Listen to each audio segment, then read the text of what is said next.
Nanay, ano sasabihin mo kay ate? Hi, yung aking sahod. Ano sahod? Nga ka? Hindi pa sumisweldo. Kontrata ka na.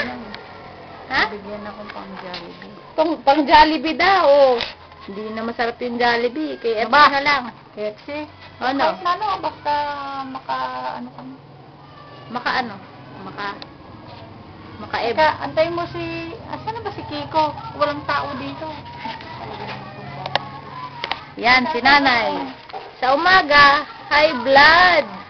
Tingnan mo yung puwet ni nanay. Bibili silang bigas. Sana. Oo. Yes!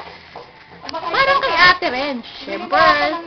Oh, bilang mo si nanay ng 5. Baka ano. Wala ba si ano?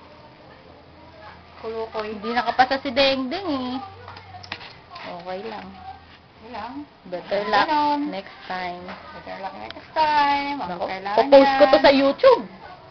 Sa ano. Nakikita ng buong bansa. Ay, buong, international. Pang international. Buwang ka talaga. Buwang si Keche. Si Mang Mar, lalakad na. Bigyan mo na kay auntie mo. Ito si Kikong makulit. Yung sobra, huwag mong itatapon, auntie ka mo ha. Parang Oy! magdadasal. Naintindihan mo? Kikong sobrang ing-ing.